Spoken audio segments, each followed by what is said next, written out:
Itu bukan tembok di belakang presiden, tapi tumpukan uang, pemirsa. Presiden Prabowo menghadiri langsung penyerahan uang pengganti kerugian negara hasil korupsi bahan baku minyak goreng atau CPO. Penyerahan dilakukan di Gedung Kejaksaan Agung Jakarta. Jadi selain presiden, kita lihat ada Menteri Keuangan Purbaya Yudhisadewa juga hadir di acara ini. Nominal yang di belakang presiden ini, tumpukan uang itu pemirsa, mencapai 13 triliun. Dan uang ini diserahkan ke Kementerian Keuangan untuk dimasukkan ke dalam kas negara. Dalam kesempatan ini presiden menyindir masih saja ada penegak hukum yang nakal. Terlalu banyak pejabat yang lengah atau lemah iman, lemah akhlak, melakukan tindakan dan akhirnya termasuk keluarganya yang menderita. Pengusaha-pengusaha pun saya ingatkan, dunia semakin sempit, bumi semakin kecil oleh teknologi dan peradaban, sehingga kalau saudara menganggap kalau mereka para pengusaha-pengusaha serakah itu menganggap bisa menipu terus-menerus bangsa sebesar Indonesia, ya saya kira itu kita akan buktikan bahwa kita masih eksis, masih kuat, dan kita bertekad untuk menegakkan kedaulatan kita demi rakyat kita. Lalu apa evaluasi bagi kabinet dan aparatur negara dalam 1 tahun pemerintah Presiden Prabowo Subianto? Kita bahas lebih dalam malam ini pemirsa bersama dengan narasumber istimewa kita, Koordinator Masyarakat Anti Korupsi Indonesia MAKI, Boyamin Saiman. Terima kasih. Mas. Alhamdulillah baik. Ya. Kalau penindakan kasus korupsi di Indonesia kabarnya baik nggak, Mas Boyamin? Ukurannya itu kan indeks persepsi anti korupsi kita itu belum naik. Sementara negara-negara Asia Tenggara naik, Timur Timur juga naik. Jadi ukurannya harusnya di situ. Berarti kalau seremoni ataupun gegap gempita penegakan hukum itu kan sebenarnya ya penting, tapi bagi pemerintah bukan itu. Bagi pemerintah itu kan membuat mekanisme tata kelola pemerintahan yang baik supaya anggaran kita tidak bocor. Anggaran masuk ataupun duit yang keluar itu tidak bocor. Ini yang belum kita lihat. Belum ada perbaikan yang sifatnya sistemik, masif dan terstruktur. Nah, kalau istilah pemilu kan gitu. Ya. Terukur. Kalau yang di belakang Pak Presiden tadi kayak tembok, tapi ternyata uang itu nominalnya 13,2 triliun. Itu sebatas seremoni aja ya, Mas Boyamin? Ya, itu tetap kita apresiasi. Memang Kejaksaan Agung itu kemudian saya merasa mereka lebih mempesona dibandingkan KPK, dan itu tidak terbayang saya awal-awal dulu pembentukan KPK yang terus kemudian gegap gempita dan kemudian sangat dipercaya masyarakat. Saya pikir Kejaksaan Agung itu akan semakin tenggelam, tapi sekarang terbalik 5 tahun terakhir ini memang Kejaksaan Agung bagus, dan itu sebenarnya bagus juga karena Kejaksaan Agung itu bagian dari pemerintah yang ditugaskan penegakan hukum. Nah, Presiden bersama menteri-menteri yang lain itu tugasnya melakukan pencegahan, membuat mekanisme transparan, akuntabel, kepastian. Jangan sampai tender misalnya dibuat akhir tahun dengan sudah ada calon pemenangnya yang diatur. Ini yang belum nampak, Mas. Jadi kalau penegakan hukum ini kan menurut saya dihilir, hulunya belum. Jadi ini yang menurut saya gitu yang harusnya diperbaiki oleh pemerintah. Bahasa saya itu paling gampang, itu istilahnya orang awam itu, kita ini mencegah levelnya itu mencegah bocor. Mencegah bocor. Kalau negara-negara maju itu namanya mencegah rembes dan tiris. Nah, kadang-kadang malah lebih celaka lagi, kita itu bukan hanya bocor tapi jebol. Misalnya proyek Kominfo, BTS Kominfo kerugian 80%. Anggaran 10 triliun yang bocor, yang hilang 8 triliun. Itu namanya kan bukan bocor lagi, Mas, jebol bendungannya kan. Gitu. Nah, itu loh gambarannya, kita ini membuat air ini hanya rembes gitu, atau tiris gitu. Itu negara-negara yang hebat pencegahannya di situ gitu. Uang masuk tidak dikorupsi dari pajak, dari bea masuk, bea keluar, ekspor impor, terus kemudian cukai, terus kemudian juga royalti pendapatan negara, itu betul-betul kemudian tidak ada manipulasi. Dan tambang kita masa tertulis jualan pasir tapi isinya biji besi. Sampai di angka berapa triliun itu. Ini sesuatu yang belum ada perbaikan. Menurut versi saya begitu, dalam setahun ini belum ada perbaikan yang akan nampak, yang akan bisa kita lihat hasilnya di tahun depan. Gitu. Jadi ini yang tugasnya Pak Prabowo selaku kepala pemerintahan di situ. Gitu. Jadi ya sudah, penegakan hukum oleh Kejaksaan Agung sudah bagus. Nah, sempurnakanlah bahwa besok lagi Kejaksaan Agung tidak perlu menangani korupsi, apa? Karena korupsinya semakin tercegah karena sudah tata kelola pemerintahnya yang baik, itu loh, Mas. Kalau ininya emang nggak bikin kapok ya, Mas Boyamin? Semua ditangkap menggunakan rompi tahanan, kemudian diumumkan ke publik. Pembuktian kasus korupsi seperti itu tidak membuat jera ya? Maksudnya itu sama sekali tidak berdampak ya untuk membuat mereka takut. Level kita itu katanya cuma apes loh, Mas. Gitu. Sedang nasibnya apes, dan nasib apes itu tidak ada di kalender tanggalnya. Cuma itu aja katanya.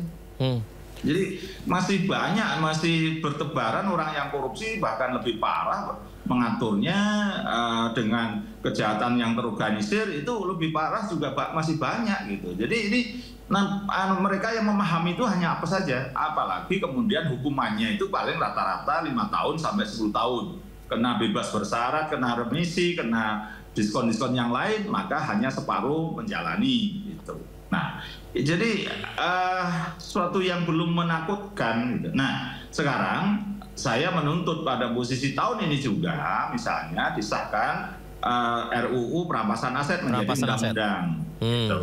Kalau itu belum dilakukan, ya orang korupsi tetap bahagia aja, apalagi korupsinya besar-besaran begitu, ya paling jalani 5 tahun itu dari hukuman 10 tahun, nanti keluar bebas bersyarat, keluar masih kaya raya. Maka mereka masih berani ketawa-ketawa aja ketika pakai rompi kuning atau rompi oranye di kejaksaan, masih berani ketawa-ketawa begitu. Jadi tidak ada ngefek kalau tidak ada pengesahan undang-undang perampasan aset. Dan juga kewenangan Pak Prabowo juga memulihkan kehebatan KPK dengan cara apa? Ya cabut revisi Undang-Undang KPK nomor 19 tahun 2019, kembalikan ke undang-undang lama yang terbukti hebat. Pulangkan juga orang-orang yang ditendang karena tes wawasan kebangsaan, yang membuat kita lucu semua. Masa pejuang-pejuang anti korupsi yang pasti membela bangsanya dia tidak lulus tes wawasan kebangsaan? Harus dikoreksi yang demikian. Dan saya tunggu gebrakan-gebrakan Pak Prabowo 3 hal itu tadi. Yang pertama, pengesahan undang-undang perampasan aset. Berarti ada kehendak. Jangan sampai nanti masyarakat menganggapnya Pak Prabowo itu hanya retorika dan seperti masih kampanye. Ya. Kedua, itu tadi mengembalikan kejayaan KPK, dan itu biar KPK nanti hebat di penegakan hukum dan di pencegahan. Karena nampaknya pemerintah belepotan untuk melakukan pencegahan. Namanya ngoprek anggaran negara itu mulai dari pusat sampai daerah, sampai kecamatan, sampai desa, itu saya sehari-hari hanya melihat itu gitu. Kalau cuma oknum kan sedikit. Nah, ini hampir sebagian besar mereka pada posisi bahkan nganggap dirinya itu bekerja di perusahaannya dia sendiri dan nganggapnya omset itu yang didapat. Sementara kalau perusahaan-perusahaan beneran, namanya keuntungan kan dikurangi pajak, dikurangi gaji.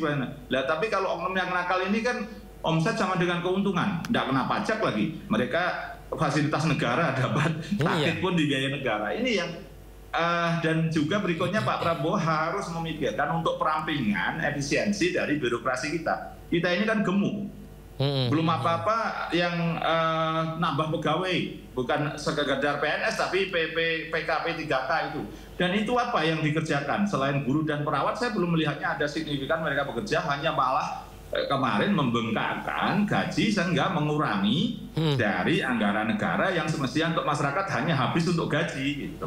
Nah, ini yang perbaikan-perbaikan ini ingin saya melihat, dan itu program Stranas PK-nya pemberantasan korupsinya itu bahkan kadang-kadang misalnya tentang impor macam-macam itu, impor daging, impor buah, impor beras kemarin, gula, segala macam itu kan banyak masalah selalu timbul. Bahkan ada begini, titip harga, oknum-oknum nakal itu bukan sekedar mendapatkan suap atau gratifikasi, tapi titip harga per kilogramnya berapa gitu. Dan mereka menuntut itu. Ini yang menurut saya pasti banyak pekerjaan rumah dari Pak Prabowo yang kita lihat bahwa setahun ini belum begitu nampak. Saya berharap tahun ke depan dan juga di akhir tahun ini ada banyak hal perubahan-perubahan, dan itu kita ingin mendengar. Ini loh programnya Pak Prabowo itu dalam sisi pencegahan. Itu adalah rangkaian dari hulu sampai hilir, kemudian betul-betul dijaga uang ini rupiah demi rupiahnya digunakan sebaik-baiknya untuk masyarakat. Ya, misalnya makan siang gratis, itu kan kemarin Tempo misalnya melaporkan ada dugaan-dugaan penyimpangan, itu kan kita miris, Mas. Iya, benar.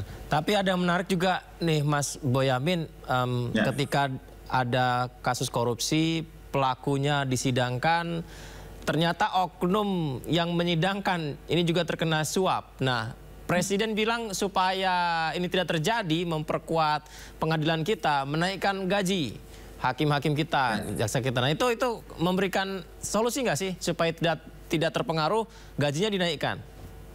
Ya boleh, Mas, tapi ya tetap harus ada mekanisme mengawasi mereka itu. Gitu. Kalau digaji naik tapi pengawasan nggak ada, mereka tambah nakal, tambah serakah malah gitu. Tapi setidaknya ada sisi lain begini, kalau mereka sudah diberi gaji besar masih korupsi, ya kita tagih, kamu itu sudah digaji besar masih korupsi, maka konsekuensinya dihukum berat minimal 20 tahun sampai seumur hidup. Gitu. Jadi ini yang kita ini serba ketinggalan dalam hal pemberantasan korupsi. Dari sisi kita tidak dirampas aset, hukuman ringan, dan sehingga orang tidak jerah gitu. Maka kalau gaji naik dengan konsekuensi nanti hukuman minimal 20 sampai penjara seumur hidup. Itu baru ngefek, Mas, itu. Karena kita ini kan bangsa yang masih paternalistik, artinya kan mendapatkan contoh gitu. Nah, bagaimana yang atas ini berbuat yang tidak layak dijadikan teladan supaya yang bawah akan mengikuti gitu. Nah, kita balik. Kita paksa pimpinan-pimpinan kita ini menjadi teladan dengan cara ya mereka misalnya tidak boleh bergaya hidup mewah. Tapi jangan kemudian tidak boleh bergaya hidup mewah, tapi kenyataannya mereka bermewah-mewah atau menumpuk harta, ya sama aja bohong. Iya. Kan? Jadi ini banyak hal yang sebenarnya apa yang saya katakan ini adalah suara masyarakat, suara obrolan dan curhat begitu. Sebenarnya negara ini masih ngurusi kami atau tidak sih? Gitu. Kemarin misalnya tentang pajak gitu, yang begitu mencekik, dan tapi sisi lain masyarakat pejabatnya udah. Nah, kemudian di masyarakat begitu gegap gempita melakukan demo akhir Agustus.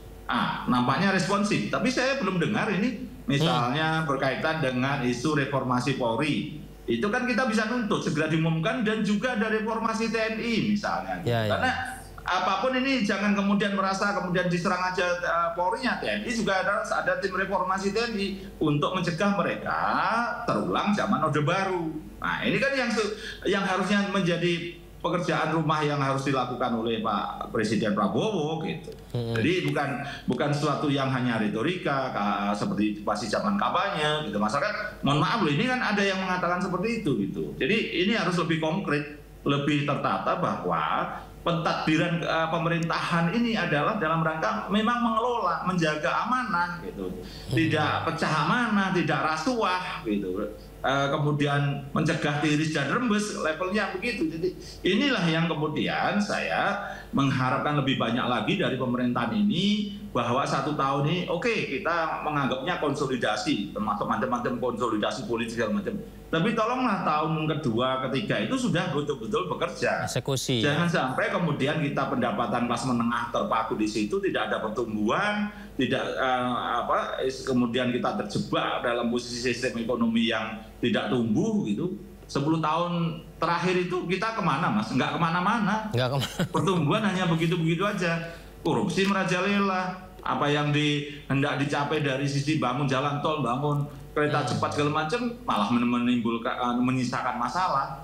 Masa kita mau ke depan lagi 5 tahun atau bahkan 10 tahun lagi juga tidak akan kemana-mana lagi, Mas. Itu loh yang harus betul-betul menjadi semangat dan tekad Pak Prabowo, harus membawa kita semua kemana saja. Makasih. Anggaran kita ini kan sebenarnya kan ya nggak terlalu besar-besar amat ya kalau dibandingkan negara-negara besar di luar sana gitu, Mas Boyamin.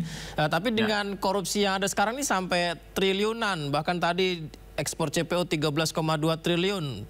Miliaran itu udah apa ya, beberapa dekade yang lalu. Sekarang tuh udah triliun-triliun gitu. Berarti sebenarnya negara kita ini bisa maju ya kalau misalnya nggak ada kasus korupsi begitu.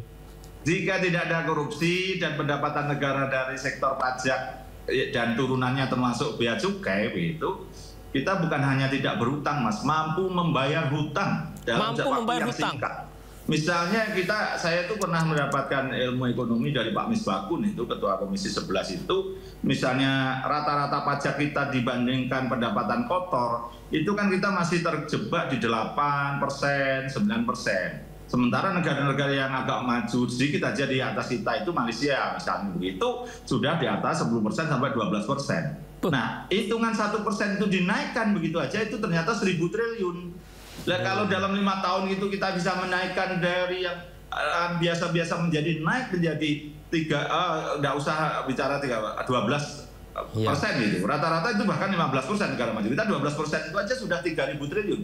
APBN kita cuma 3.100 triliun loh, Mas. Gitu. Jadi sudah langsung menutup itu dari sektor pajak aja, belum sektor-sektor yang lain.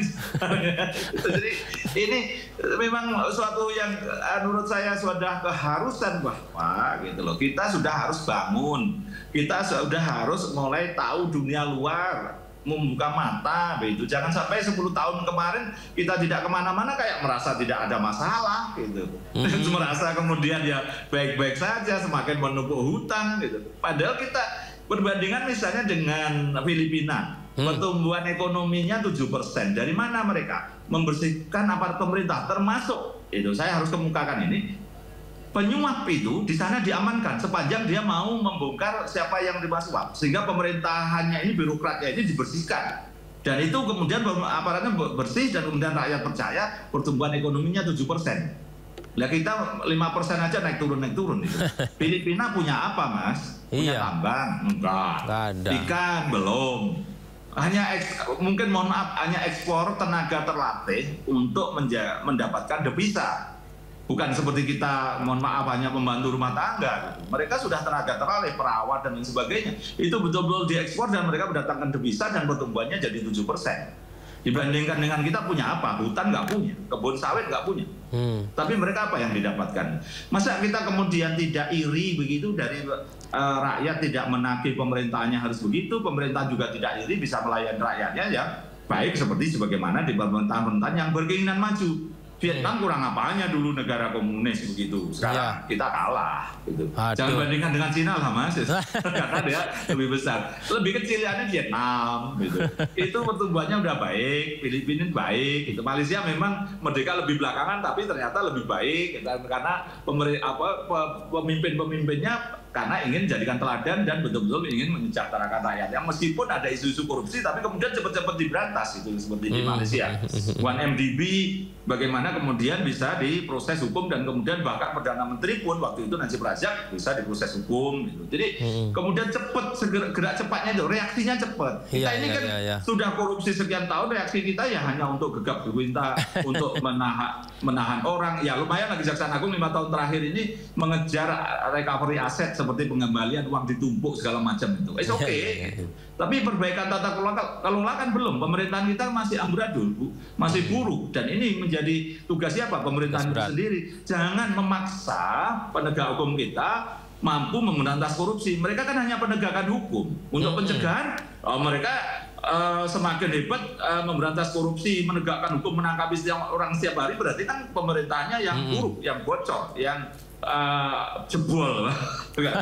Mohon maaf saya gitu. Masih. Baik Mas Boyamin. Ya semoga aja korupsi berkurang bahkan hilang di negeri ini. Cita-citanya pengen negara kita makmur, sejahtera rakyatnya nih. Terima kasih banyak Mas Boyamin sudah berbagi bersama kami.